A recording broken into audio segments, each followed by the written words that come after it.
BRS MLC की कविता ने वज़ीर आला रेवंत रेड्डी पर शदीद तनकीद करते हुए कहा कि वो फ्लाइट मूड में है।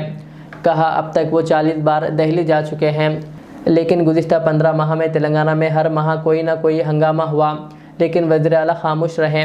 कविता ने ख़ास तौर पर जैनूर का जिक्र करते हुए कहा, सीएम साहब जैनूर नहीं गए जहां फसाद हुआ और 3 माह तक इंटरनेट बंद रहा। उन्होंने हुकूमत की अदम तवज्जोही पर सवाल उठाया और कहा कि अवाम को मसाइल में छोड़ दिया गया है कि सीएम साहब तो हमेशा फ्लाइट मोड में रहते हैं और 40 बार अब तक दिल्ली जा चुके हैं, लेकिन 15 महीनों में यहाँ हर एक महीने में एक दंगा फसादात कहीं ना कहीं हुआ है। उसके बारे में सीएम साहब नहीं बोलते, उसके बारे में सोचते नहीं है, उसके बारे में रिव्यू करते नहीं है। जैनूर जाके आई थी परसों में, आसिफाबाद में जैनूर में दंगे फसादात हुए, बहुत ही बुरी बात है, दर्दनाक बात है।